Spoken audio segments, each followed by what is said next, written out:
All right. And with that, I will now share a map with you. All right. Oh, cool. Okay, here we go. So,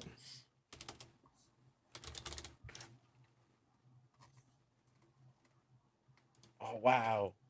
So pretty.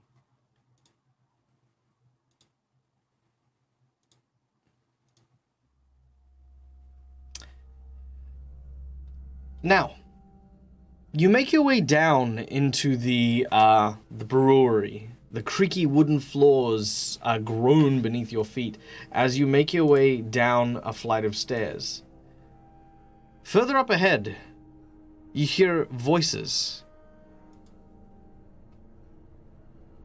Alright, lads, listen close. It's been a good job so far, but we can't be shirking our responsibilities, you know.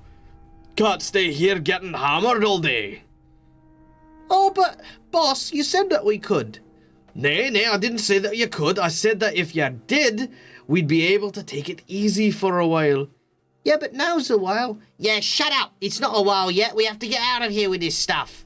Exactly. Now listen. You boys have done a good job so far, but we need to wait till night time. Your fat bottoms aren't getting through the guards. Neither's mine.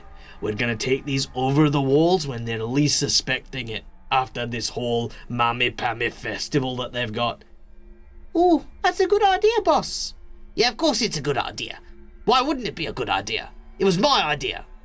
Oh, well, good idea.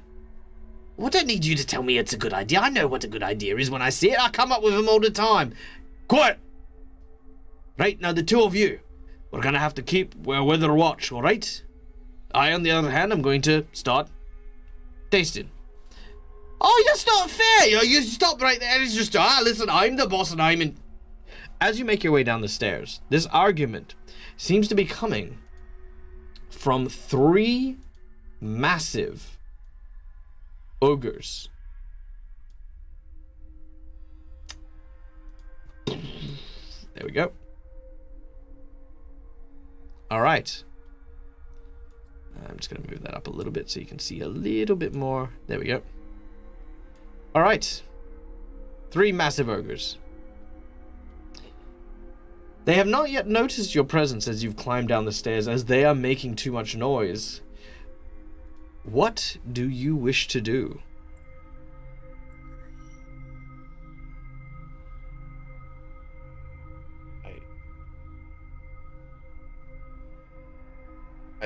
I stand strongly behind Cobb, and by stand strongly, I mean kind of cower slightly behind Cobb.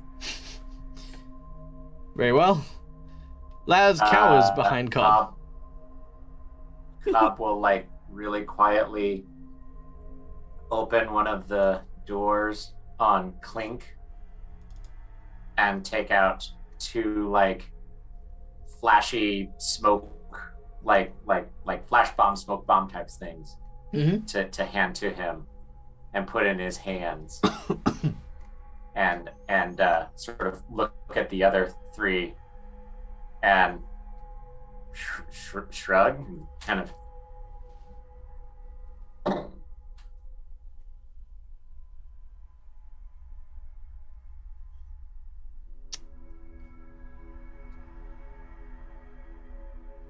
Bihan, what is your response to Cobb's plan of let's blow this place to Kingdom Come?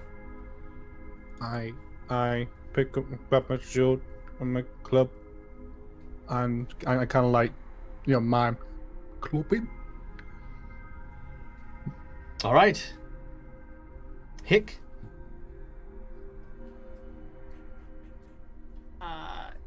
Yeah, Hick's going to nod and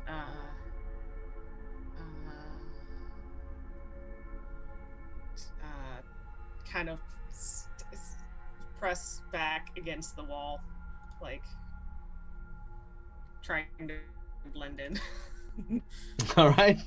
You are trying your hardest to blend in. All right. There you go. I'm going to use that as Clink. And Lass, you are hiding behind Cobb, and Cobb, you have now got an explosive. The initiative is going to be rolled, but you guys will have the surprise round. Let's roll this in Fantasy Grounds. Now, you don't need to roll because it will roll it for you. As we go to... Hick, you are up first. Oh, okay.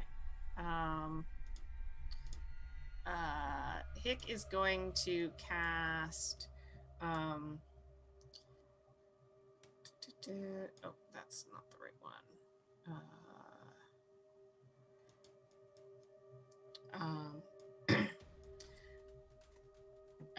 Hypnotic Pattern. On.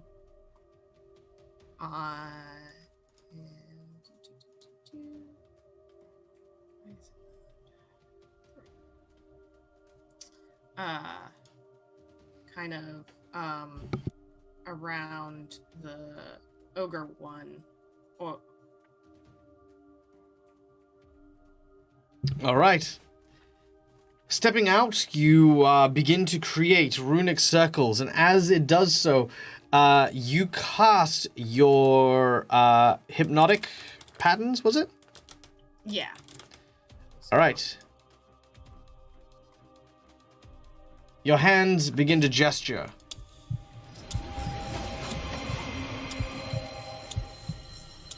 Oh, cool. And the ogre will get a will save. The ogre gets a 24. Okay, yeah, that saves. Right. Okay. At this point, the ogre turns and says, "Hey, what's with them pretty lights?" Bihon, you're up next. I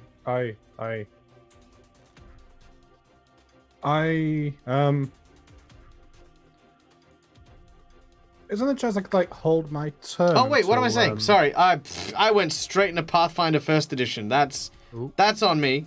Let me try that again. I apologize. Hick, in Pathfinder Second Edition, you actually get 3 actions. So while casting your hypnotic pattern would cost you 2 actions, as the nature of that particular spell, you do still have 1 action remaining. Hick is going to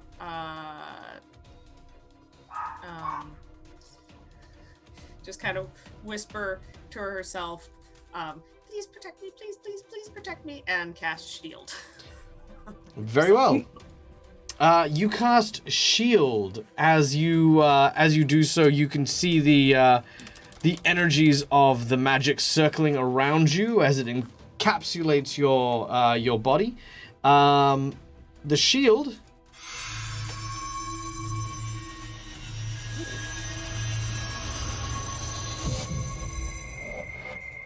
becomes solid around you, granting you a bonus to your defense.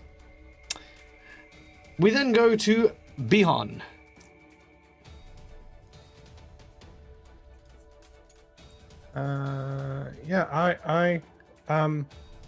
So a chance I can hold my turn until after Cobb does the smoke. Oh yeah, 100%. And then All right. Yeah, not a step in problem. and start clubbing. All right, Lass, you're up next then. Oh, okay. So, Lass is going to do what Lass does, and that is entertain. So, Lass would like to move up in front of Cobb, if that's possible. Mm-hmm. And I'm going to cast a 3rd level spell, Whirling Scarves. Basically, this just covers me in colorful scarves as they fly around me, which is what I normally do, since I dance with my fans, and they just conceal me and give me protection. Very well. A whirling dervish of fans begin to circle around you, providing you a scintillating and exotic performance, in addition to, of course, protection. All right. The ogres do not get a turn as it is, of course, a surprise round. But Cobb, it is now your turn. You have a sizzling bomb at the ready in your palm. And does Clank gets his own 3 actions, or does using him use my actions? So, to use Clink, you spend 1 action to activate him, and he will then gain 2 actions. Okay. Then I will spend an action to activate Clink. Mm-hmm. I'll have him do his thing sort of first. So Clink is going to go out sort of right. I believe he can get this far. All right. Where would you like? Where would you like him? Right there between those 2 ogres. Okay. Yep. Warrior 1 and 2. Yeah. And then he'll sort of just let off what is essentially like sparklers and those little like colored smoke bombs from the 4th of July.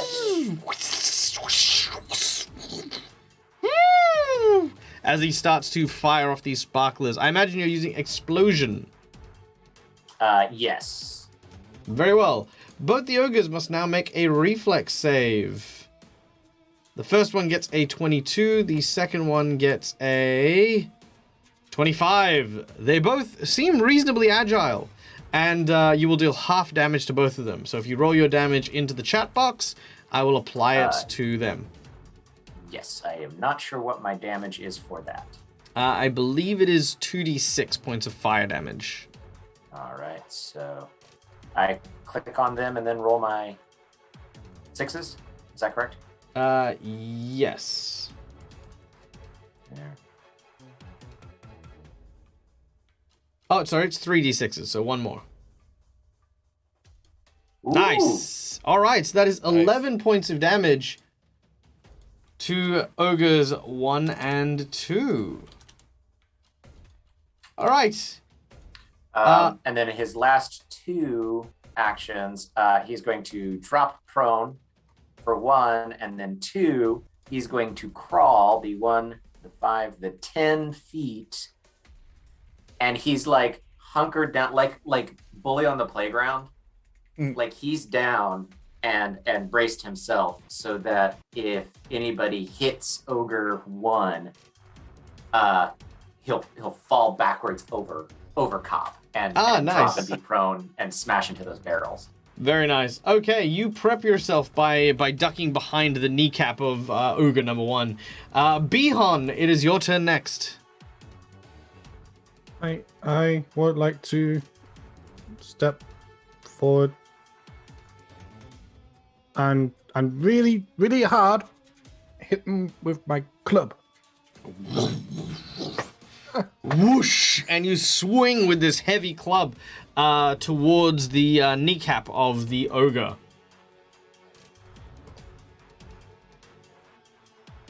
That will strike. Yeah. It's like... All right. And that is rolling your damage.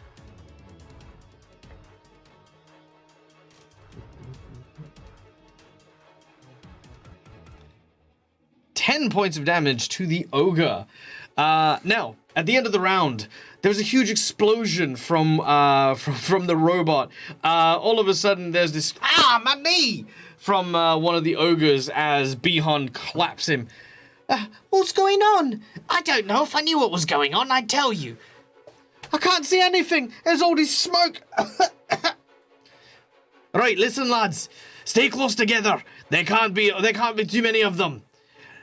You can't have the booze. As the ogres prepare for battle, your surprise round is over. Also, I would like to give a very, very special thank you and welcome to World Anvil. The thank you is, of course, for our lovely friend Hefe, who is joining us today.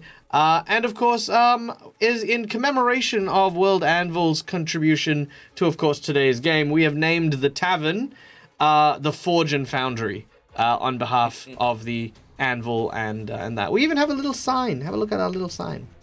I'm going to put that up there. There we go, little sign. All right. Next up, of course, we go back to the top of initiative, and that is Hick. Yeah, Hick's going to kind of look at the ogre, look down at Bihan, look at the ogre, and go, Bihan, I think, something maybe more their size. And if Bihan allows, she will cast Enlarge. Oh. To a large creature. Does Bihan allow the Enlarge spell to strike? Yeah. All right. So. Ironically, Well, ironically, Bihan is a small creature, and as this happens, Bihan becomes a normal-sized creature. Yeah. Which is about half the size of the ogre. Yeah, so Clumsy 1, reach increases by 5 feet and gains a +2 status bonus to melee damage. Ooh. All right. Clumsy 1 has been applied. You will need to apply the others manually. On the bottom left-hand side of Fantasy Grounds is a small box where you can add whatever modifiers you would like to add or decrease as needed. So there you go. All right, Bihan's body grows, and Hick, you have one more action. Yeah, Hick is not liking this corner, so she's going to move. Let me just double check. Yeah, she'll run into here. Kind of dash into the room. All right. You dash over past Laz and Bihan and make your way to the center of the room. Laz, it is your turn. So Laz has all these fans kind of going around them, and Laz seeing everyone courageously rushing in and fighting these monsters, Laz feels inspired to do the same. So Laz is going to stand next to Hick, because that gives me a better range. So that's my move. And then I'm going to cast a first level spell, Deja Vu, on the Ogre Warrior number 2. They need to make a will save.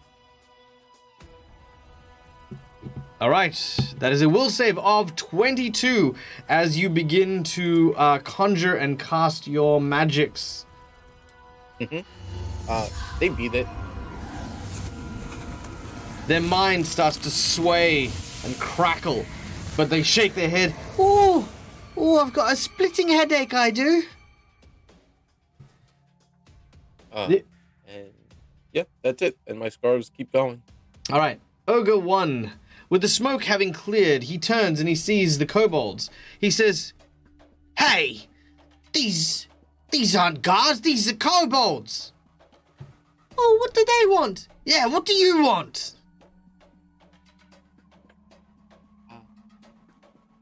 Mead. We need the mead back. "You want the mead back?" "Well, you can't have it. We stole it fair and square." Please? Make a diplomacy check. Or as I believe it's called... Diplomacy. Diplomacy. 1 moment. Let me get those. Is that on me or on Hick? Whoever just said please. Sorry. Jesus. All the diplomacies. Well, they say, well, he hurt my leg. Actually, pretty badly. I think I'm in traction. I couldn't take one of the barrels over the fence even if I wanted to. Right, so what you're telling us is that these kobolds have one-upped you lot? That's not what I'm saying at all. I'm just saying, if these kobolds want to steal the mead, then we should let them. I mean, that's what the guy wanted anyway. Oh, yes. I mean, we've already been paid. We could buy our own mead. Right, listen. We're no some kind of giants that are going to let kobolds tell us what to do. We're not going to be bossed around by their sort. You right? Oh, but I also don't want to get killed. Did you see that tiny little robot exploded? I didn't care if the robot turns into your mommy and pulls out a rolling pin and comes and smacks your bottom. You will defend our orcish or ogreish pride. Do we have any of that? Oh, I swear. And they will spend their turn again arguing. Cobb, it is your turn. So they're all yelling and arguing amongst themselves. Yeah. The big one kind of moves over there to yell. So I'm crouched behind this guy next to a big barrel. Yep. If I sniff it, is it a barrel of mead? Oh, it is absolutely 100% a barrel of mead. So Cobb's going to use his turn to grab the barrel and start like duck walking it backwards around the corner. Are you trying to be stealthy with it? I mean, I'm guessing the barrel's as big as he is, so he's trying to be as stealthy as he can. It's smoky and stuff, and they're arguing. All right, make a stealth check as Cobb grabs onto this barrel and starts to very awkwardly duck roll it back and forth, looking at the looking at the rest of his bandmates and going, "Shh." This is gonna go super well. All right. So what exactly does a hero point do? Well, a hero point you can actually use to instigate a reroll. If you do not like the yield of your result, you may simply reroll it. I think I will be using one of those. I am one with the barrel. Try the this barrel again. All right, go for it. Come on, better than a 5. Better than a 5. Better.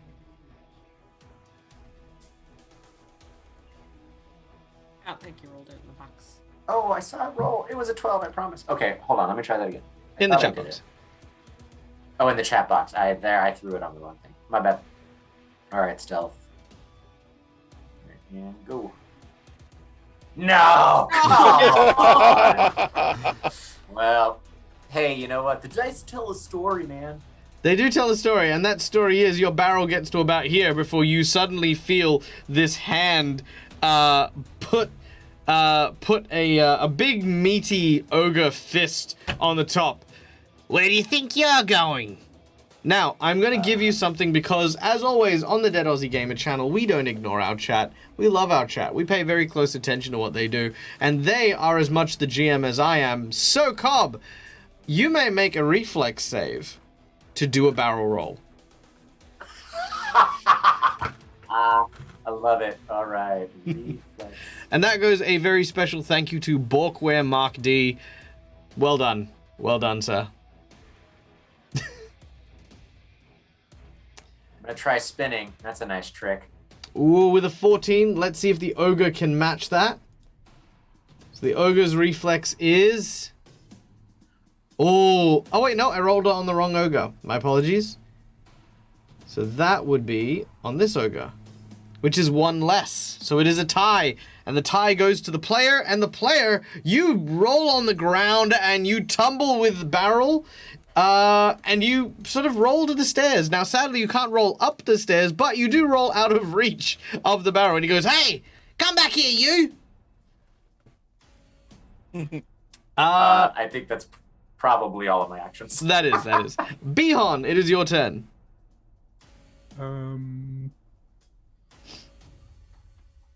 Yeah, I'm not sure, did I? Seeing that Cobb's taken the barrel, I'd like to excuse me, you know, being big and deep voice now. Yeah, what? Wanna go clubbing? Clubbing? What's clubbing? Yeah. This. Bunk. Flap! Very well. He is If I can, flat-footed. You get a +2. like, if I can reach them, it's like dunk on the head. Oh yeah, you get a +2 on your attack. Ooh. All right, And make then your attack as you swing the club and hit him on the head. And he goes, "Ooh!" Oh, then +2 originally from the being big. I'm big now. Now hopefully, I did it right. Oh no. Oh, natural one. I'd like. Can I? You can hear spend a a hero point. point. You can hear a cancel that point. one out. Yep, I feel like re-roll I it. need to do that. I need to do that. That's better. All right. For a moment, you go to swing and you stop your blow a little too shy, but only so that you could swing it all the way back around and poof, smack him on the head. Roll your damage as you thwop the poor ogre. I think damage is the same. No change to that. I think you do get a bonus to damage. Right, Hick, for enlarged person? Oh, that's +2 to melee damage. Ah, okay. Yeah. So then I want to do 2, and then damage. Ooh, 12 points of damage. 6 on the damage again. All right. A big donk. Big. As you hit him on the head, blood just flies out his nose. Oh, me head. Sorry. That was Oh, no hard. I don't like this game. Hick. I don't.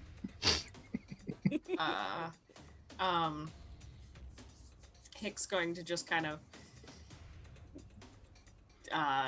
like bare her teeth and pull up her hand and be like, "Give us the meat or else!" And then she will cast Electric Arc, which I believe can hit 2 creatures. It can. Get close enough. So,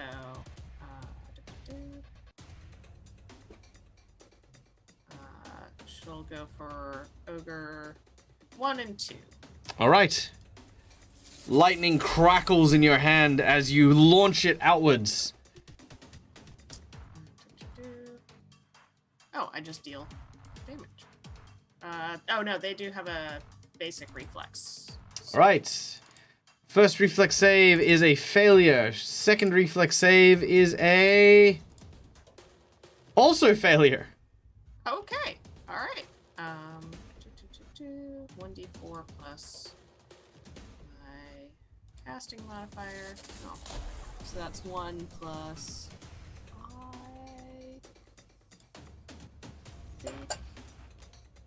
5.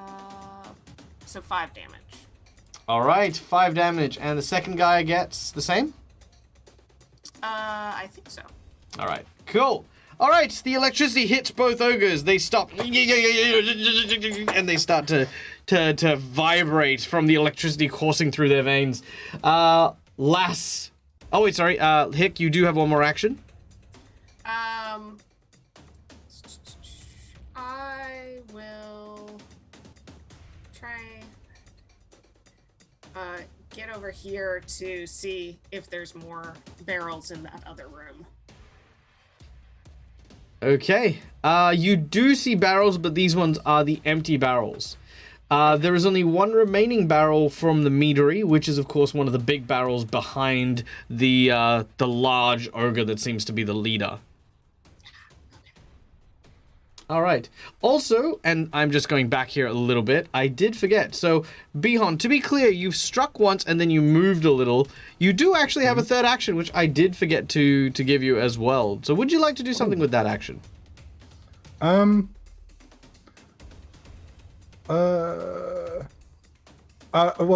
if I can quickly, from the whole it was just like kind of in pain. So, oh, sorry, would like another? No, I wouldn't. Yes. That'd be terrible. Ah! All right. Now, your next attack is made with a -4 penalty, I believe. Because you're a fighter. Right. So it's not... Oh, yeah. -4. Yeah. Right. So do I roll on Fantasy? Do I roll the second one then? Correct. Because that is your second attack. So that's the second one then. Ooh, that one will miss. I was like, just kidding. However, that is less than 10 lower than the AC. And in Pathfinder 2nd Edition, what that means is you critically fumble. Oh. Yes, 10 higher or 10 lower will cause for fumbles. And you know what? I like to use these because they're a lot of fun. They have always proven to be very interesting. And that is, of course, my Fumble Decks and my Crit Decks. So as you fumble, striking with your club, pick a number between 1 to 5. Oh,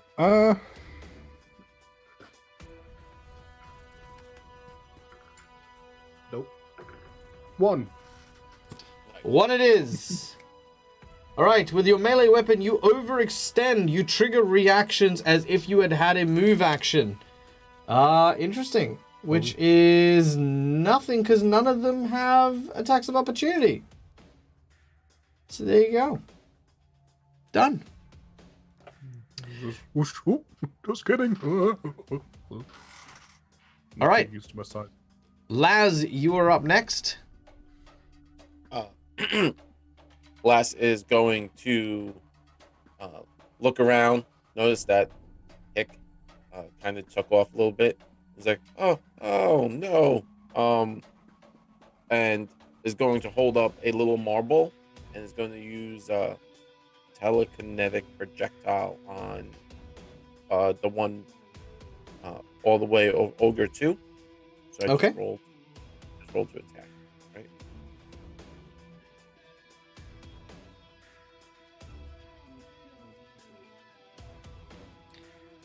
All right, the marble flies from your hand, firing like a shot across the room, and strikes the ogre. Let's see if it hits. No. It narrowly misses. Passing in front of it, and he goes, "Ooh, that was dangerous, that was." Sorry. And then Glass is gonna take 2 steps back. All right. Anything further? You got one more action. Nope. That the spell was 2. All right. Meanwhile, the ogres. Oh, I've had enough of this, I have. He takes up what looks to be a club and looks at Bihon and says, Yours is bigger. he looks at you and as he clenches his fist, you can hear the sound of the wood groaning under his grip as he says, "Yeah, I think I know how to play clubbing now." And he raises his weapon in the air. I can't be. It's not. It's fine. He brings it down only to miss as it lands next to you, but cracks the concrete on the ground adjacent. He then lifts it back over his head with an upward swing that clips you in the chin. Oh no. Bihan takes 10 points of damage. Oh. And with his third action, Oh. he reaches and tries to grab hold of Bihan. Using his big, meaty ogre hand, he stretches out towards you.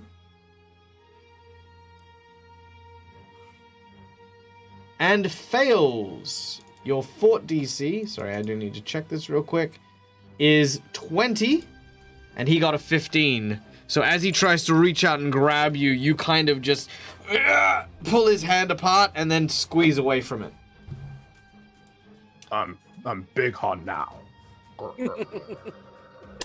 The second ogre goes, what should I do? That one there is quite dangerous. I know what I'll do. You come here, little thing. And he tries to grab hold of your robot, which I have robot stats. Your fortitude plus 10 on your robot is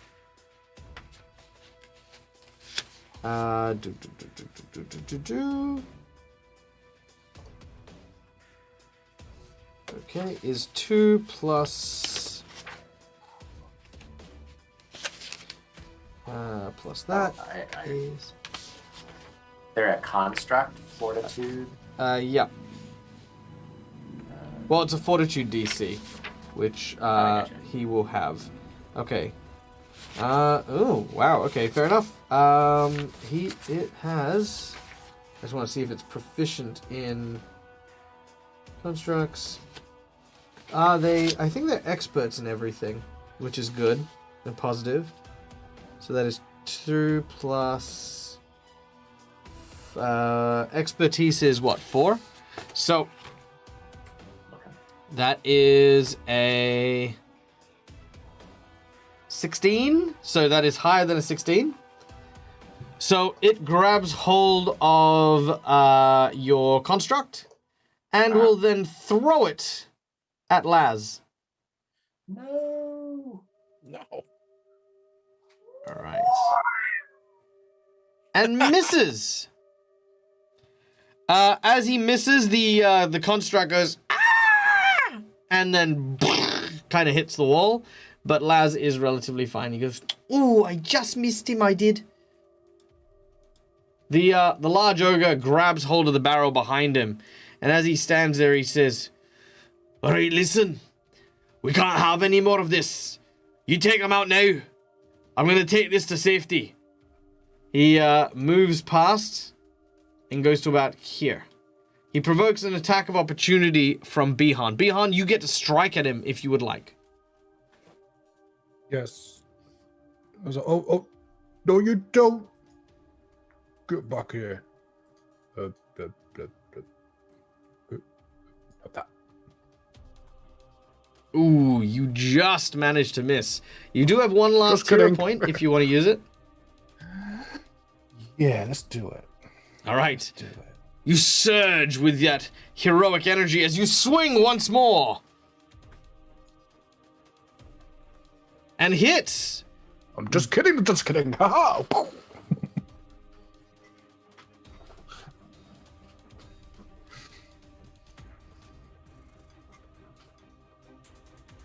All right, roll your damage. Yeah.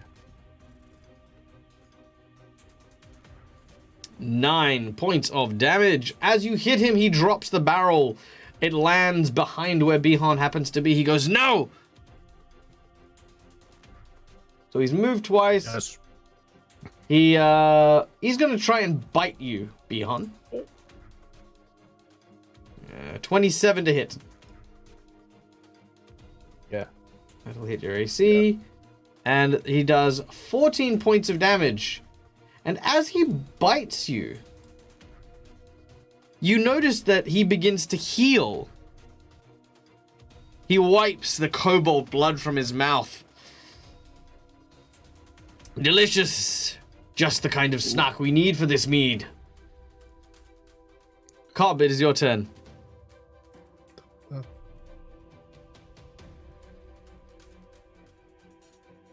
Goddamn wizard! I get a new. You watch as one of the ogres crushes and steps on this wizard. Thank you for killing the wizard. All right. Let's see.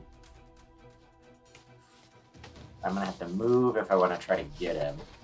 So, I'm gonna move 1 to get right here next to him. Mm-hmm. So there's one of my actions. My second action, I'm actually going to go into Overdrive. Ooh. Which is a tinker check. What's it called? Hold on a second. Craft check. I make a crafting check to see if it works to begin with. Mm-hmm. All right, so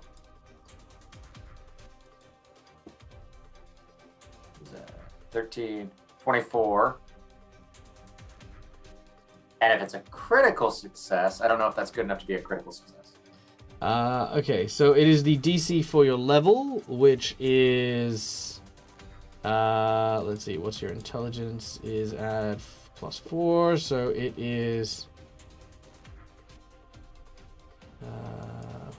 14 plus your proficiency bonus, which is your level. So 14 plus 5 is 19 is the DC. So that's fine. 19. Okay, so it's a regular success. Yep. All right, so half of my intelligence modifier is added to all of my damage rolls. Mm-hmm. But because I have my construct, that also applies to my construct. Also gets the plus half of my intelligence modifier. Correct. So then, and that lasts for a minute. So then my third action, I will just sort of do a couple of beep boops that make some things flash, and that triggers Clink, and Clink will attack the glutton from the other side. All right. Clink gets a plus 12 to hit, so you can add 12 as Clink puts both arms in front of him and starts to just windmill. And then Awesome. charges forward towards the ogre. All right, so plus 12. So 24. That's 24. 24 will absolutely hit. All His right, damage, and- I believe, is 1d8 plus 5. 1d8 plus 5. 1d8 plus 5 plus 2 for my... That's including the plus 2. Oh, it is? Okay, then never Yeah. mind. Just kidding. All right, so he's going to windmill at him. Oh, man. And deals 6 damage to the glutton. Very nice. Alrighty.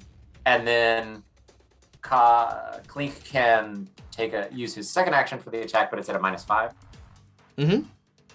All right, so plus 12 minus 5. So that's plus, 7. I can't math, plus 7. Natural 20, Oh, which that gives is a me- critical hit. Nice. All right. Which, let's find out what this does. Give me a number between 1 and 5. 4. 4 is... it is bludgeoning damage. Okay. Makes sense. And we have... Target is knocked prone. Yeah. Nice. As the windmill critical hits, Clink knocks the glutton to the ground. Do I do damage on top of that? Yes, and it'll do double damage. All right. So 2d8 plus 10. So 15? 15. All right. Oh, sizable damage. It is not looking happy. All right, Bihan, it is your turn.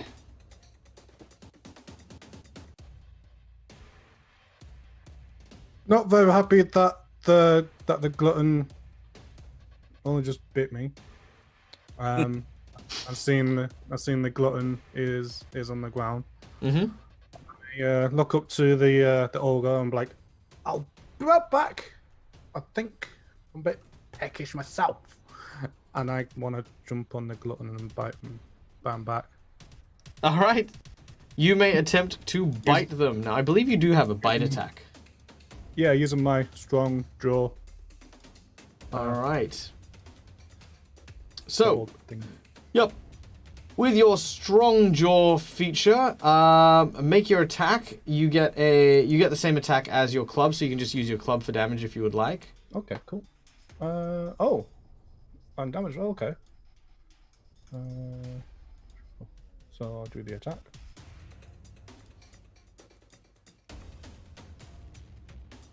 Yeah. All right, that'll hit. Yeah. As it then- strikes, yeah. deal your damage. The same damage as the club then, or? Oh, actually, that'll crit. Because that is 10 higher than his AC. Especially while he's prone.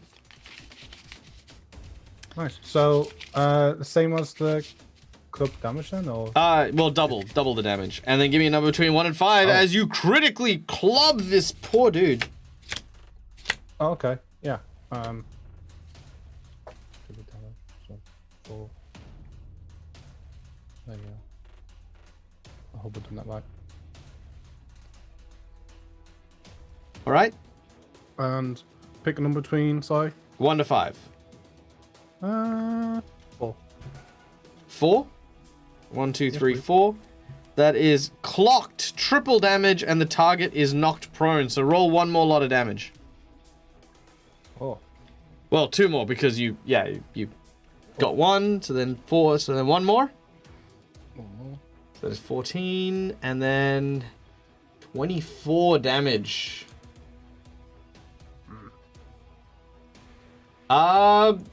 You kill him. You sink your teeth into his neck and just wrench a chunk out. He stops moving. Immediately, the other two ogres go, "Oh, some cheap booze is not worth this. Let's get out of here." Unless you wish to stop them, they will both retreat from battle. As long as they're not taking the mead, yeah. They Yep. will not take the mead. They are definitely running away. All right. As they leave, you emerge victorious. Yeah.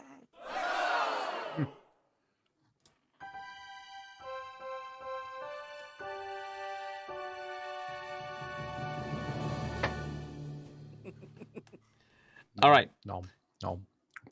Now, as you do so, you manage to get the barrels in question.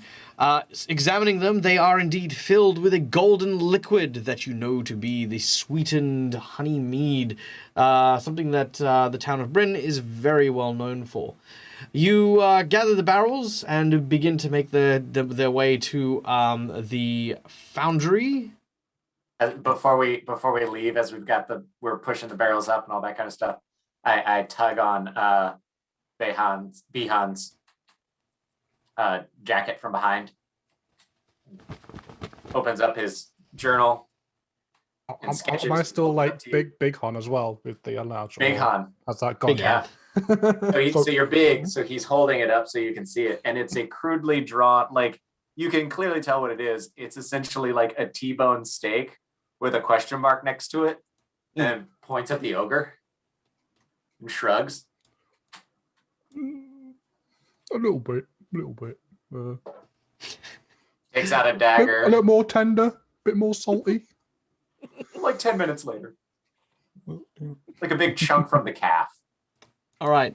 As you ponder the palatability of the ogre in question, you do indeed return to a very grateful Azazi, who is more than happy to restart the festival and begins advertising for the performance later on this evening.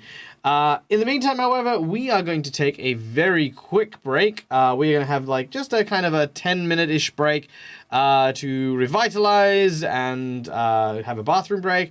We will return, of course, for the latter half of this one-shot adventure. Do stick around, and if you have any questions for the cast or for myself, throw them in chat, because we love getting to hear from you guys and getting to know you. We will be back in a moment. Till then, stick around. All right. And with that, we... Boop. I said boop. There we go.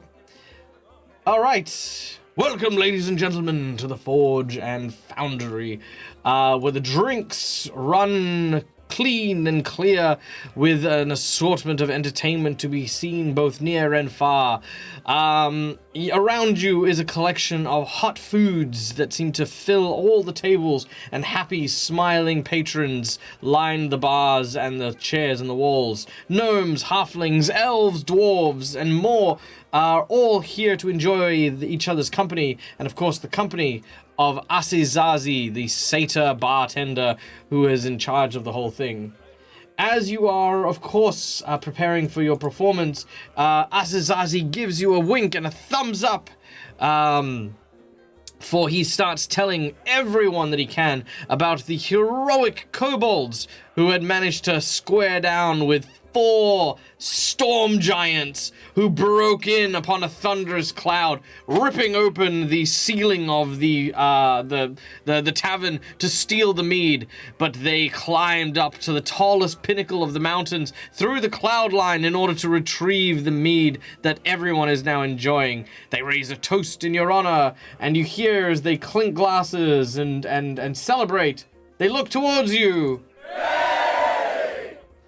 And you can hear people buying you copious amounts of drink and food.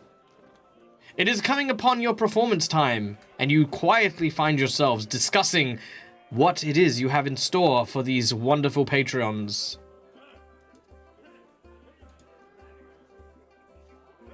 So what's our set list gonna be? Cobb? Cobb pulls out, unrolls a scroll of parchment, and it is absolutely chock full with the hits that everyone that we've been working on. The hits that are on it are Rolling in the Deep speech, Koboldcito, Absalom Rhapsody, F the Town Guard. Our number one hit, maybe we should do this one as the encore, is WAP, Wet Ass Pseudo Dragon. He scribbled some lyrics down and handed it off, so who knows if it can work tonight, but also Fat Bottom Ogres. And Black Magic Kobolds. That one's more of a jam session song.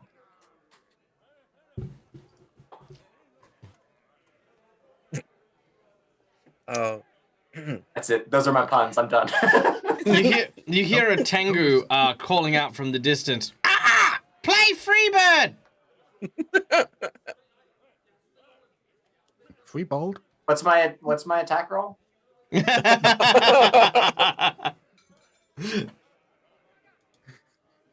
All right.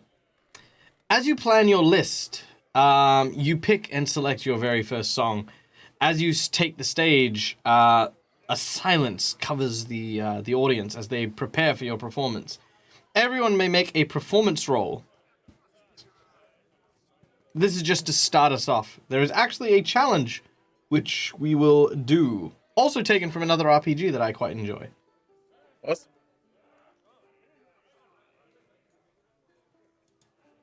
All right. We have a 9. We have a 16.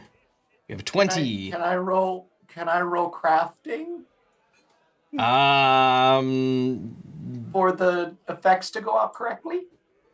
Sure.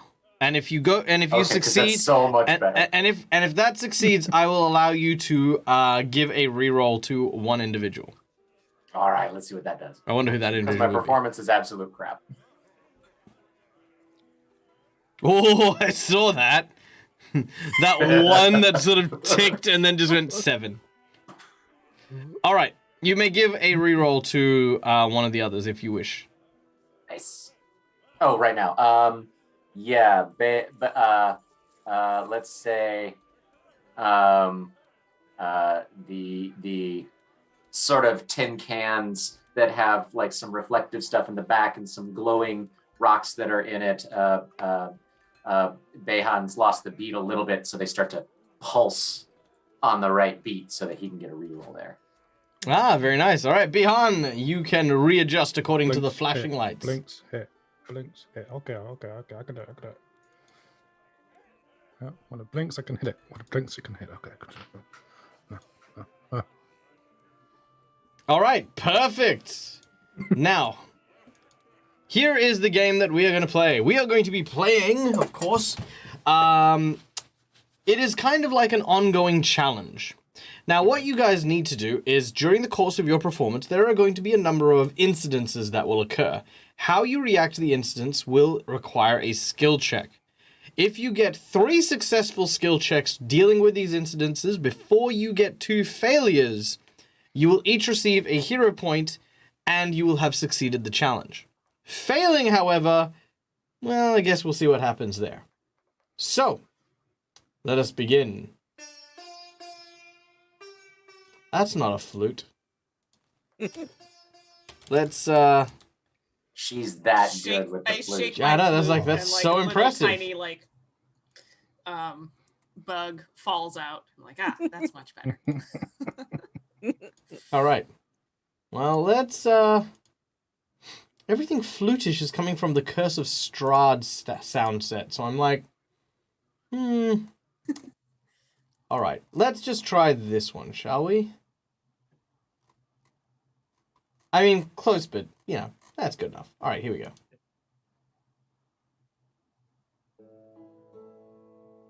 All right. You begin your performance, and as you do so, everyone seems to be captivated, drinking their mead and eating their food while watching you perform. Hick, you are center stage with your flute, and as you begin to play, Hefe is obviously banging on the drums, while Laz, you are, of course, performing your fan dance, moving in a very sultry manner. As this happens, you hear the sounds of a goblin from one of the tables. Would you look at that? She's waving around 2 giant peacock feathers.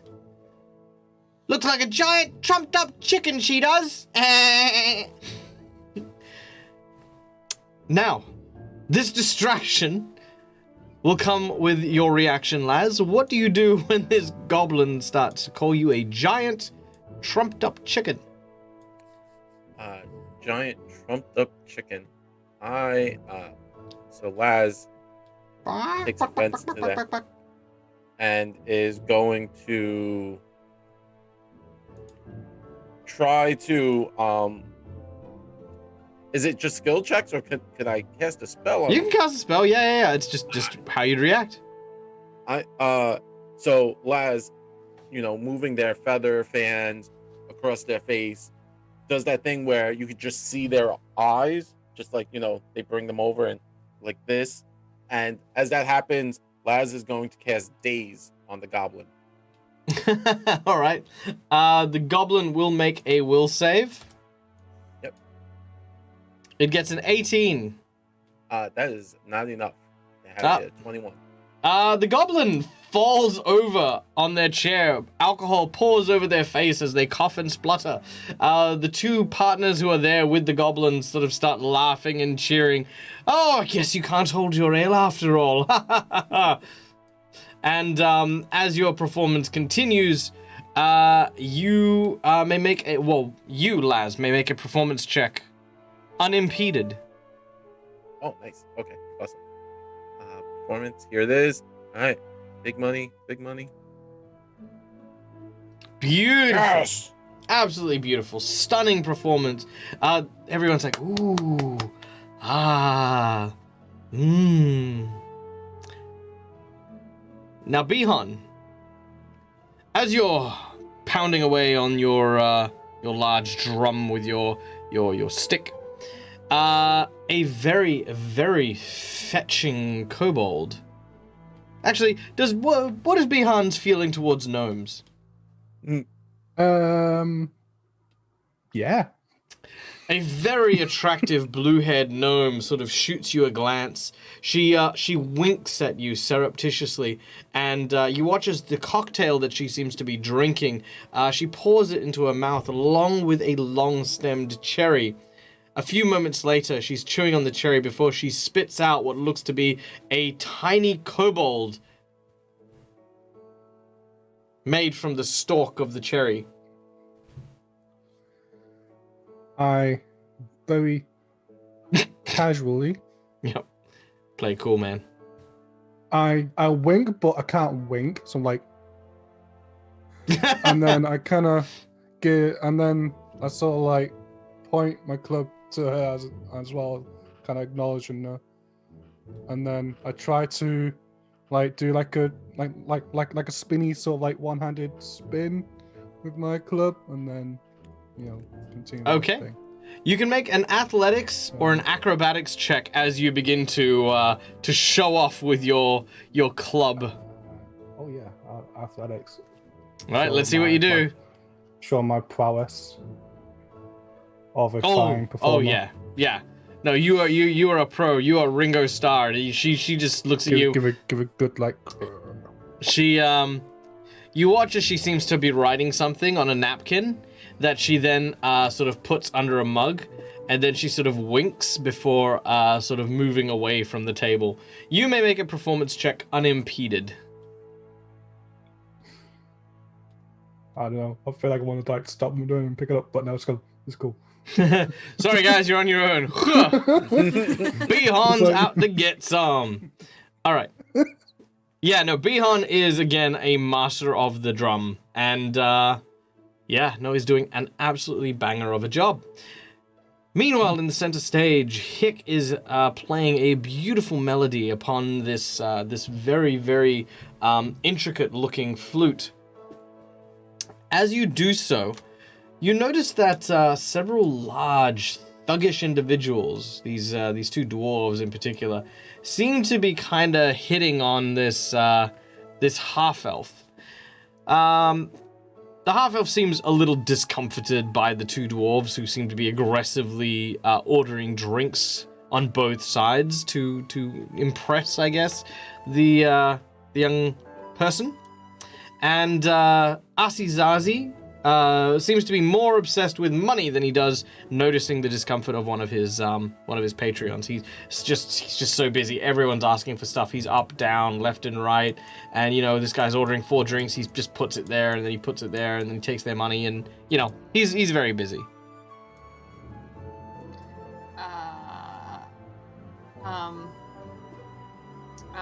I love the fact that the music went to a flute just then. I was like...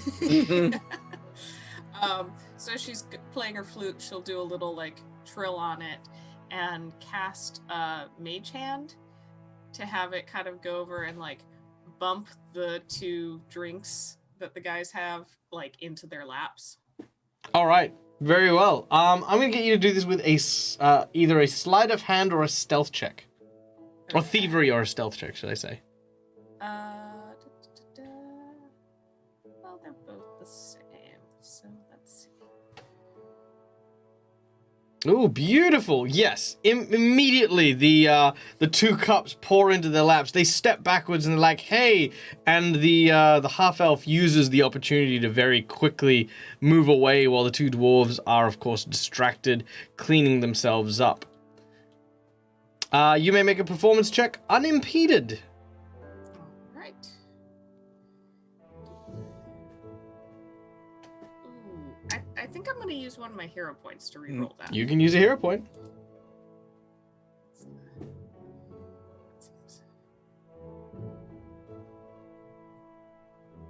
Much better. Very well. Now, Cobb, you have set up a very, very intricate looking special effects thing. There are flashing lights. There are waves of scintillating colors as you flash light through bits of glass. You can create and change the colors based on the different types of fabrics and gels that you use. And you're just orchestrating this very, very calming and inspiring performance, when suddenly you realize one of the gears in the gadgets that you have created seems to be misaligned. You notice this, and it draws your eye. It seems as though someone has replaced the gear that you created with a gear of their own.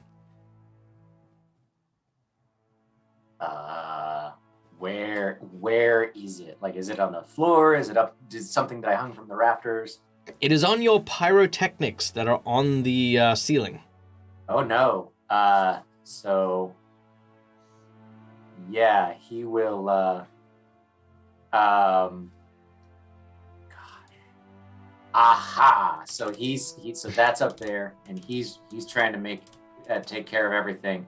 So I'm gonna grab a Clink and point it out to him and give him the right piece so that Clink can switch it. And there's a like combining the explosive leap type thing that he can do. But like if you've ever seen a Rammstein concert, like these big mechanical wings fold out behind the band, and there's the fireworks that are going off, and it makes it look like it's this big, awesome, kind of scary thing. And then he also can get high enough to switch the gears out the right way. All right. And So, I blow up the bar. I was gonna say, do you do it subtly? But I guess not. Nah. So you get behind the stage. Oh, sorry. Clink gets behind the stage and immediately just like kind of the sound of like a rocket about to take off.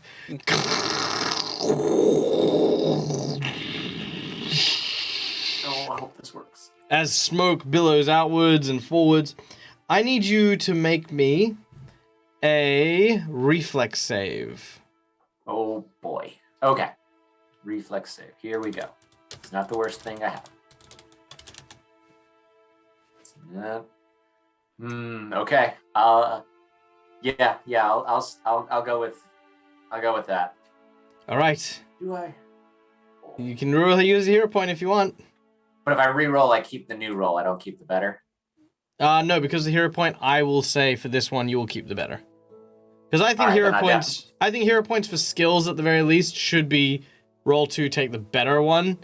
I know it's Alright, supposed to be roll 2. I will definitely do that then. Yeah. All right. So here's hoping for. All right. There we go. All right. Clink grabs onto the gear and removes it safely. As soon as he does, it begins to spark, and little motes of fire begin to fall around the bar. As this happens, those little motes begin to shift and change. Did I not put that there? Where did I put it? Is it under someone? There it is. It's under. Hick. Hiding my encounter. Okay. Sit up. Make sure it can't happen. Yeah. All right. So, fire begins to spawn from those tiny little motes of energy, and as this happens, tiny creatures made of flames suddenly emerge from the smog. They look like tiny little gremlins, cackling. As they look in your direction, people start to scream and shout as they start to throw tiny fireballs around the tavern.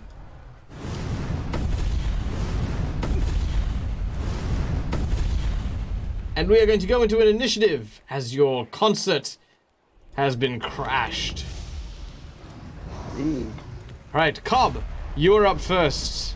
And as one of the individuals who has seen these things in action, or saw these things summon, you get to react to them. Oh boy. Okay. There is Clink.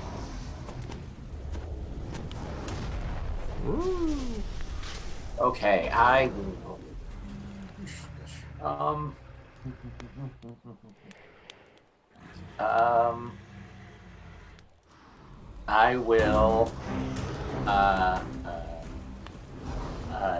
so I'm gonna step just to the side to this one right here to sort of my left.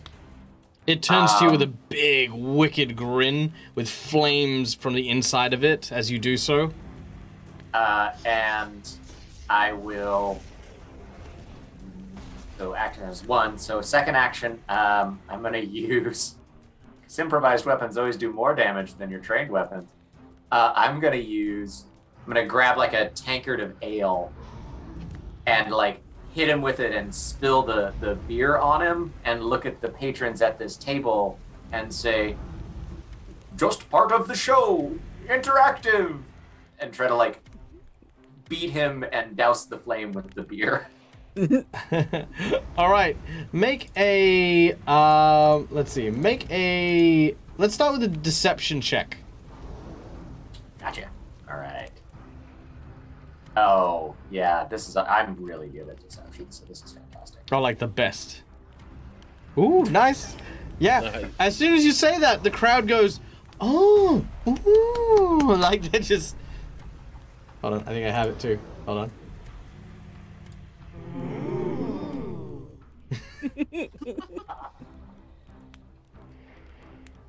Okay. All right, and then make your attack with a, well, just make a melee attack, and we'll do 1d6 points of damage regardless. Or we will do a critical hit. All right. Jesus. All right, a critical hit. So let's find out what you do. Pick a number between 1 and 5. 4 worked well last time. Let's go 4 again. 4 again? All right, 4 is... All right, as it is a bludgeoning weapon... No, actually, let's go with the spellish effect.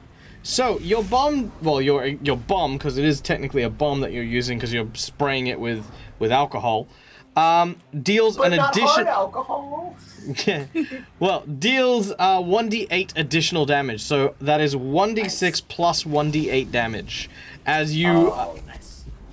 As you douse it in, well, again, in alcohol. All right.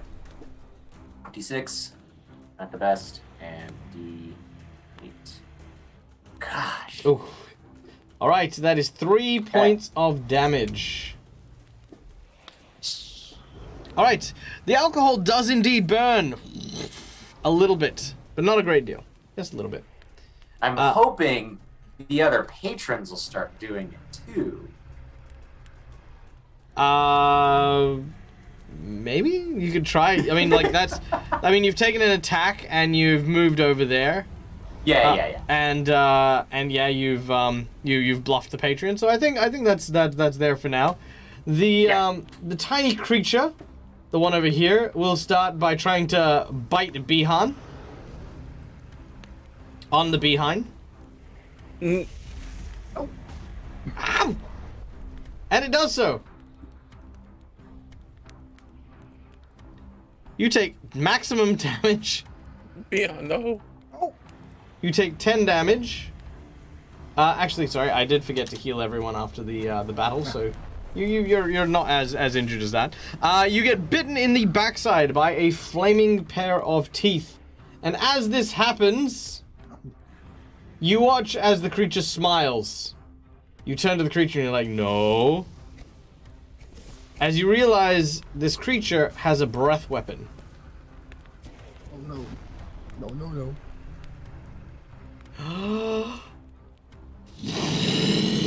As it breathes fire in your butt. Or into your butt. Not like up your butt, but like... Please blowing smoke up your ass is basically it. Alright, there you go. Alright, so, reflex save. Now, you will take a -2 penalty as he is biting you at the same time. Okay, so yeah, I'll put that down then. -2 reflex. Let's go. Let's be. Go. Ooh. Alright, that is... Oh. Do I use my 1 hero point for that? It is 2d4. I'll take it. Oh, you take it? Okay, so it is 2d4, so that is 8. Go on then. What is this? Oh, it would be, wouldn't it? What is this? Alright, so that is 12 points of damage. So good. The other is persistent fire damage, so you will continue to take that every round on that particular creature's turn. The second... Not good. The second method will jump onto the bar and set the bar ablaze. So there is now a fire that is burning on the bar. Asizazi looks a little concerned, but looks over at Cobb, who has basically been like, you know, all part of the show, don't worry. This is perfectly fine. And Asizazi's like, oh, okay. But that's what that method will do. This method that got doused is just super angry. It's just excuse me. He's going to bite, with a 28, he's going to bite Cobb. Which I think is not a crit. But it is going to deal 3 points of damage. And then it is going to bite him again because I can't think of anything else to do because he's right there. As he bites Cobb, but will miss. And with his third action, he will stamp his foot. And that is all. Bihan, you have a searing pain in your backside. Yeah, I'm trying to, match Cobb's, act for this. Not so act. I try to keep a straight face, especially if a certain audience watching, and a bit of slapstick, huh? And I grab my club, and I slap my stick them. Yep, okay. Bit of slapstick. Alright, give him a good smack.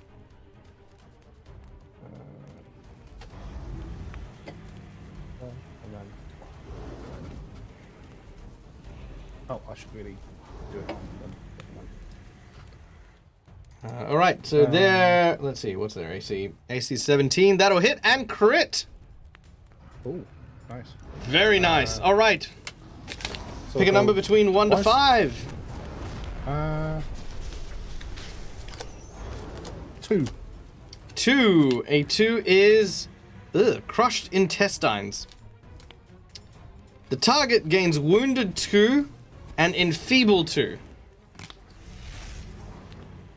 Nice. Yeah, you crush his guts as you hit him square in the center. Oh, I didn't want to add enfeeble to Bihan. Stop it. No, please not. No, thanks. Alright, so enfeebled 2 and wounded 2. I'll give him a couple of, I'll give the damage as well. Alright, and throw the damage in. Have a dice. Nice. Alright, and it's still double damage, so one more dice on that one. Or one more damage set. Alright. Whew. Nasty hit as this heavy blow greatly wounds him. We then go to Hick. Oh, sorry. I do keep forgetting that everyone gets 3 turns. It's like one of the big things. Yeah. But yeah, I'll just keep swinging. All right, second clubbing attack. Time. All right, you club again. I'll make sure I'll drop it on the. There. Nice, that'll hit. Take that. And it is gone in a puff of smoke.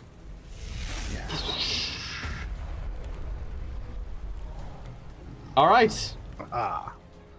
Clubbing. And your third action. Third action. Keeping in mind there is still one next to Cobb and one next to the bar. Yeah. How far can I travel? What's my speed? Your speed is 30 foot. Okay. I'll check on. I'll have a look at the what Cobb is dealing with. I think they'll be fine. So I'll go for the. Yeah, I'll try and walk towards one at the bar and deal with them. So. All right. 2, 3, 4, 5. All right, you move up to the one next to the bar. He sits there and laughs at you. I laugh back.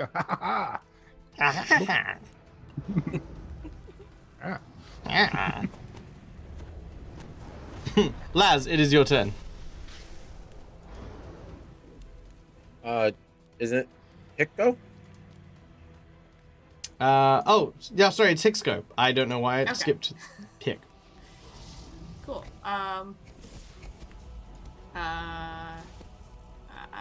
just going to do a trill on my flute and cast Electric Arc at the last remaining 2. It fails its saving throw, and your lightning crashes into it. So that does 5 damage. 5 damage. And then the other one. Bihan, an electric arc flies past your head and strikes the other mephit.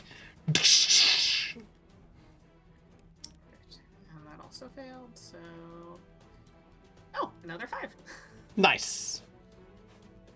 And then, final action. I'm just going to try and encourage what Cobb was doing and be like, yeah, interactive, and then go back to playing. Very well. Which is very equally more impressive because you're playing the flute to yell out like that. All right, Laz, you're up next. So I'm going to, my first action, if they accept it, is to cast on Cobb haste. Is it cool with you, Cobb? Absolutely, yeah. Awesome. So you are now Lay it on me. hasted. So I look over at Cobb and I'm like, pick up the beat, and I cast haste on you.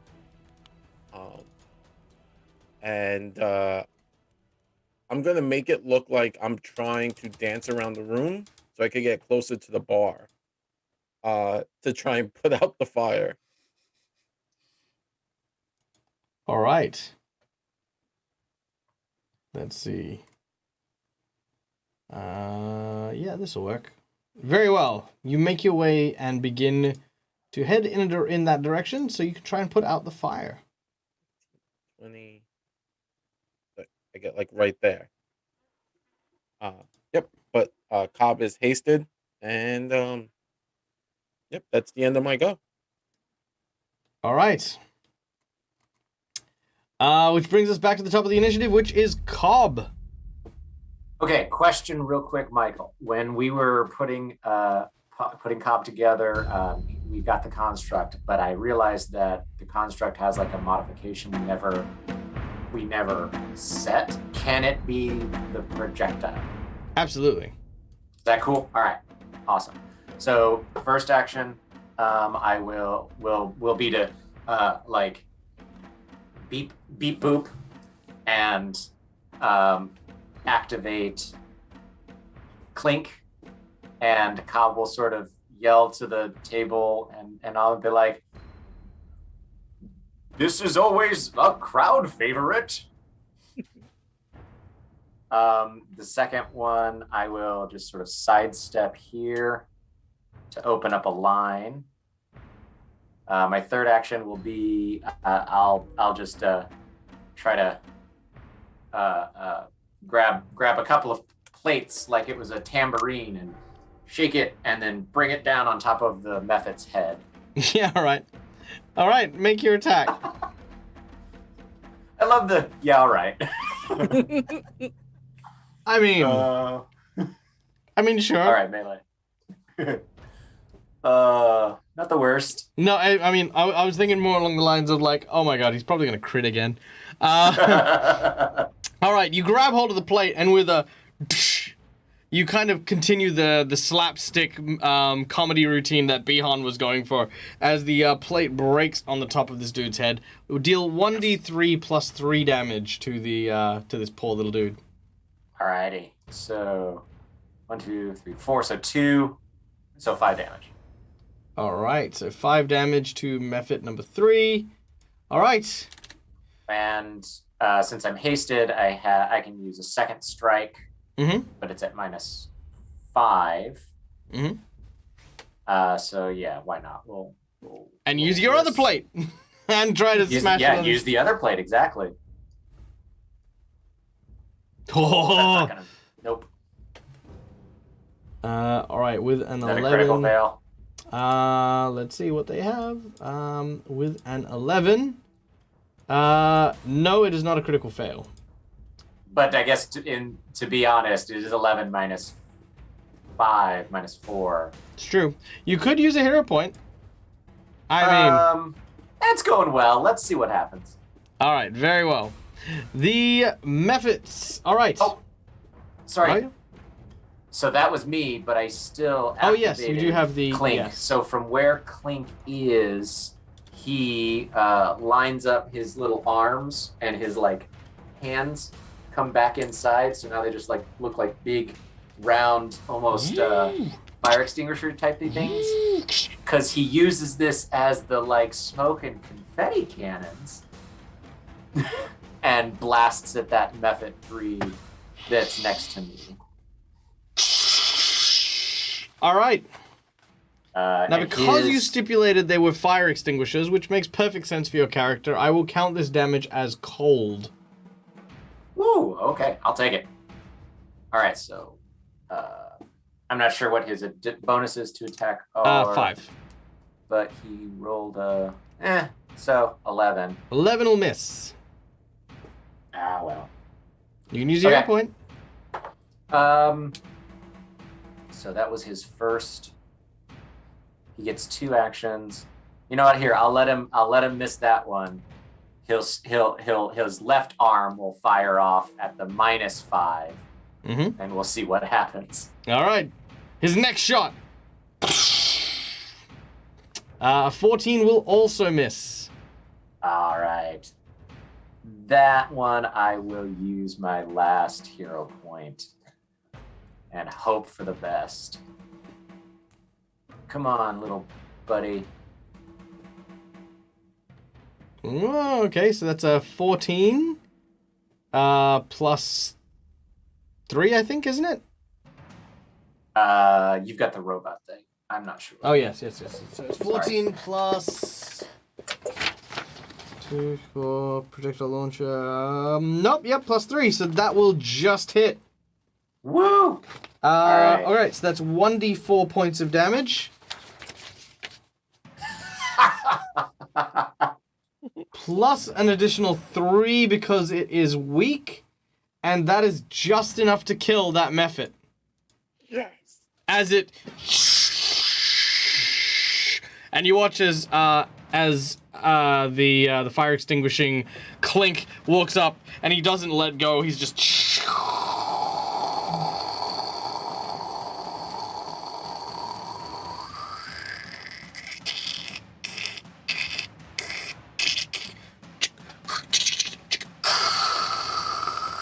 And is just laying these thick layers of foam just on top of where the that Mephit was. All right. The other Mephit looks and stares at Bihan.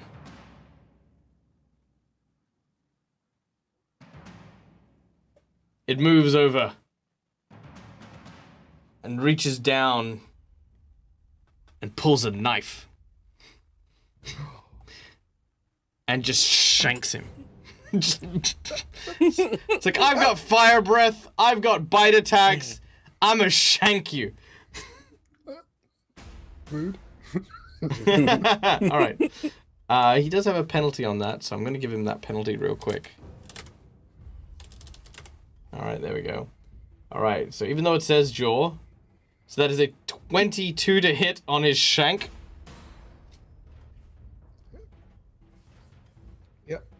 Alright, that is 4 points of damage. I have not rolled less than maximum on you for any of the attacks that I've done. Plus you take 1d4 fire. Roll the max on that. Oh, there you go. There's no such things as halves. Alright, and you are still burning and on fire as the flames continue to eat at you. And then with his second action, he will then breathe more fire on you. Now, this is a 15-foot cone, ladies and gentlemen. And I'm pretty sure you all can see what's going to happen here. Yep.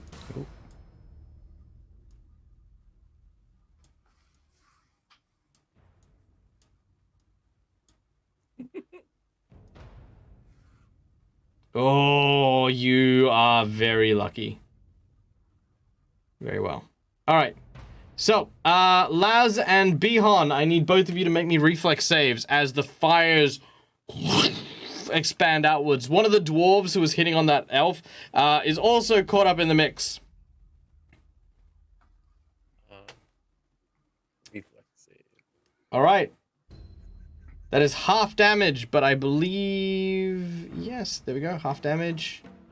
And half damage. All right, both of you take half damage. Which is... Below the bar. Yeah, you duck below the bar, you duck behind the table. Each of you take 1 damage. That wasn't very exciting. But you do not take any of the persistent damage. Alright. Bihan, it is your turn. And as I ducked and feel and then I feel the flames singeing my hair, or what little hair I have, or at least the scales in a way. I then kind of use the momentum to jump up and club up. Alright. You swing your club upwards, trying to clip him in the jaw. Make your attack.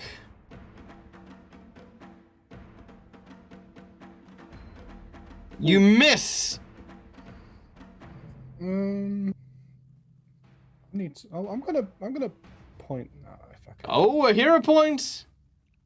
I want to make that count. Alright, does it count? It does! Yay! You clip him in the jaw!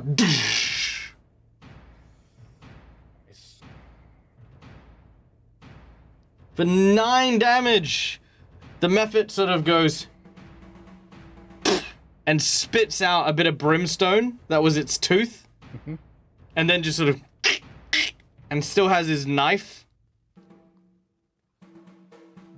Yeah, and then... Come get some! Oh. Yeah. And then I'd say to the dwarf as I'm getting him for the second time, go to be bardcore. And then I hit. Oh no. You swing and miss.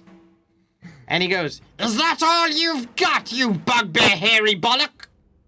You gotta live bardcore. And I go for the third. Yep. I'm guessing the third then still tick down because okay. Yeah, so that's a -8.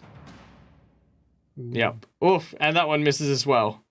As your voice gets weaker and weaker, you've got to live bardcore. You've got to live bardcore. You've lived bardcore. It's not working. Part of the act. Yep. Hick, it is your turn. From atop the stage, you have a clear view of the bar. Still inflamed, by the way. Well, unfortunately, most of my spells are fire-based, so that's not going to help.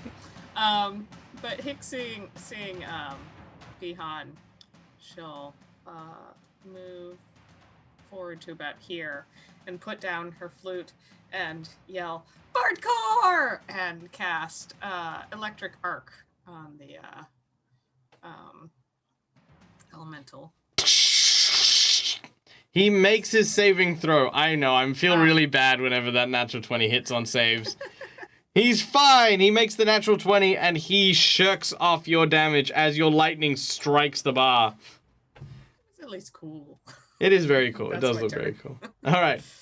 Bardcore parkour! Lass, it is your turn.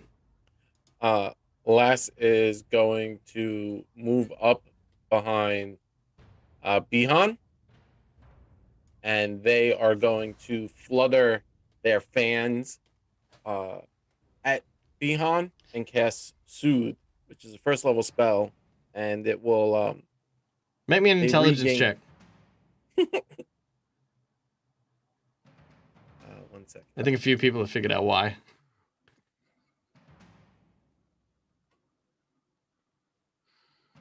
No, carry on. Okay. You cast Soothe on Bihan. What's the effect? Soothe gives Bihan regains 1d10 plus 4 hit points. All right. You may roll that. As Bihan, you start to feel a lot better.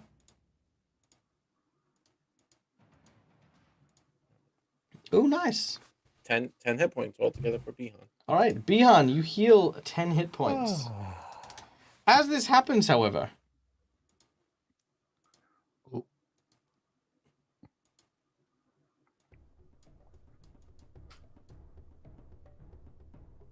the fires surrounding Bihan begin to grow larger and larger. As the elemental increases in size, as Laz literally fans the flames,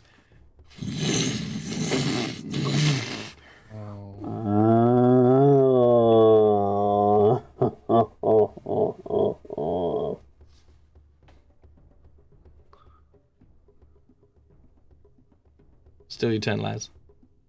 Laz is sad. Sad Yep. forever now. Good. Laz is sad. Oh no. Laz will look over at Cobb and Hick and say, did we get paid? Not yet. And the whole bar is now like, woo! They're like cheering and stuff like that. And you see the dwarf that got caught up in the flames. He's almost like one of those metalheads in a mosh pit. He leans out and he's like, "My beard's on fire!"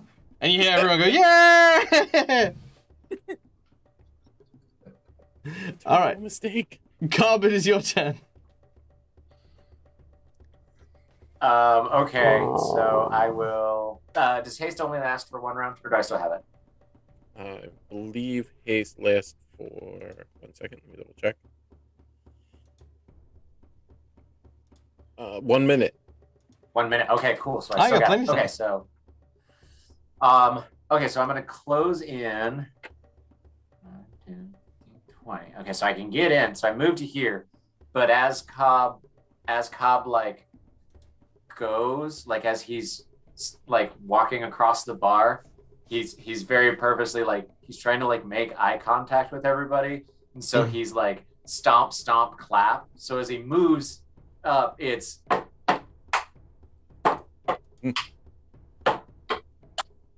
They tries to get the bar doing it. Oh, they all absolutely do. And yeah, when I close, I will actually finally pull out a real weapon to use, and to try to close and just try to like start slashing or going after this thing. He's got like a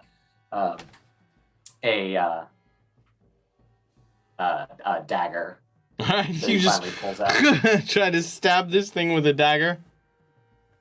Yeah, like trying to make sure nobody, get this done real quick. Pulls out this dagger and stabs at him. Oh boy. Is that just my? So that's the base. Just roll my. It's rolling the melee again, right? Yeah. Yeah, it's not anything different. Okay. A 12 is not enough. As you hit the table, you're still kind of looking at the crowd like, ha ha ha, everything's fine. And that's why you kind of miss. You don't quite find purchase with your blade. Yeah, alrighty. And then he'll just try it a second time. That's the best he can hope for. All right. This round at least. That does take a -5 penalty because of your thing, but So so that 13 will not hit, sadly. But as he misses, he hits the table perfectly on beat with everybody. Oh, he does, absolutely. All right, the elemental, or the mephit, should I say, is going to try and bite poor Bihan. Bihan, I believe, ignores the bite attack from the first attack. Will then try to bite yet again. And will critically miss, falling off the wagon as... Oh, sorry, falling off the bench as he... Bihan, can you give me a number between 1 to 5, please? Let's go for 4. 1, 2, 3, 4. So that is... On the receiving end, you deal damage to yourself instead of the target. Self out. It almost did. Thankfully, it is resistant to fire damage, so it ignores some of that, but it did injure itself. All right, which brings us to Bihan. Yeah. Then, as it tries biting me, and I'm in my mind I'm thinking, why is everyone trying to bite me today? I'm the hungry one. And It's because you went for the sausage. Yeah, these are all the sausage's friends. Oh. He was the real villain the whole time. The sausage and the cow. Worth it. And so, yeah, I'll just like with the beat, it's like do club. All right.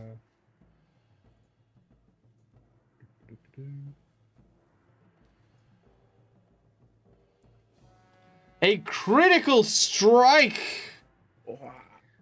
Number between 1 and 5. 5. Oh.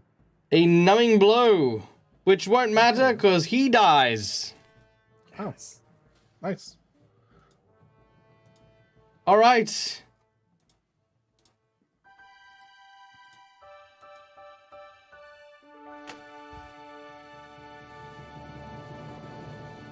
Your club swings, and with a giant bash, the flame extinguishes. And as it does, it extinguishes the rest of the flame on the bar, except for a line of shot glasses that all have little fires on the top of it. Bihan, you may make a fortitude save if you would like to try and do the run of flaming shots. Oh, yeah, definitely.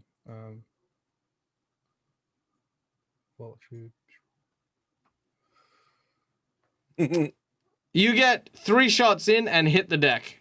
That's what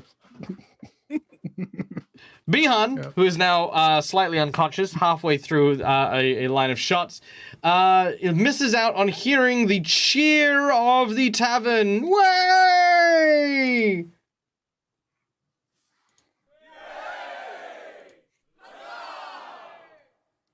And a round of applause to the Bardcore performers, who were, of course, absolutely and incredible in their performance. So much so that Asizazi turns and says, "Oh, well, I've got to say that you are among the most finest performers I've ever had here at the bar. Tell me, do you have an agent?" I just look over at Clink. Clink. Clink sort of waves. No, I don't mean a mailbox to send out letters. I mean an actual person who will get you jobs and work. No, but we'd love work. Well, there's a man that I know. He's sitting over here. Allow me to introduce you. He gestures over to... there he is. This gentleman here, who walks over and says, My, I've got to say, this is one of the finest performances I have ever had the absolute distinguished pleasure to witness. My name is Alistair. Pleasure to meet you. Bardcore, was it? Absolutely smashing. You know, I have very close ties with His Majesty, and there is, of course, the royal banquet coming up soon, and I'm sure that the old stuffy shirts are tired of hearing the same old tunes. We would definitely love some fresh blood to perform. But, of course, we only take the most passionate and stalwart individuals. I start to nod vigorously, and then I look at Cobb, Hick, and Bihan, who is sadly on the floor. And I'm like, yeah, we should do this. Food. Hick will go over and kind of like try and lift Bihan up, like wave his arm around a little bit. we're pretty passionate. I mean, even him, he's unconscious, and he's still, you know. He smiles and says, tap his cheek, trying to wake Bihan up. He smiles and says, well, that is wonderful news. I'm sure that this kingdom has only just seen the bottomless results of your passion and your candor. We cannot wait to do amazing work with you. He literally puts his hand out and says, well, to a long and prosperous relationship as Bard Core. Put my So hand Lass on is gonna his. reach out and shake their hand, but Lass's hand is sticky from the honey. With sticky honey in hand, you wave at this. You shake the hand of this individual.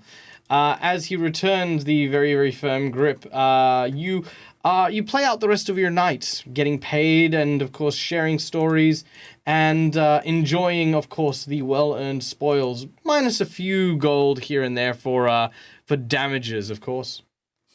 As the party begins to wind down and you return to your hovel, we see Asizazi smiling as you leave.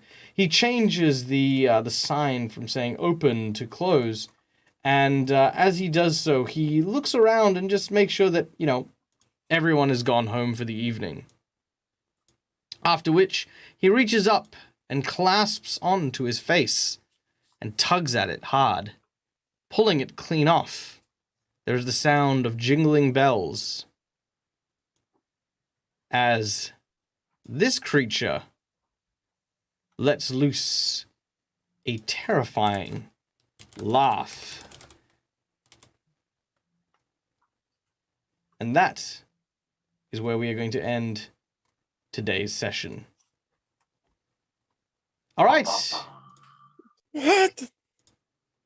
I even have the laugh somewhere, but I can't remember where I put it. There was a spooky laugh. It's gone. But yes, that is the end of today's game. Woo! Thank you so much to, of course, our dear and wonderful friends who have joined us here today for this very, very fun and awesome game. I hope you guys had a fun time. I know I did. Now, before we sign out, we are going to give everyone a little bit of love, tell everyone where we can find each other, as well as to, of course, just give a favorite moment, something we enjoyed about today's session, whether it was a particular aspect, someone's role play, a moment that we had. We are just going to share a little bit of love before we sign out. So, the scene is yours. Take it away.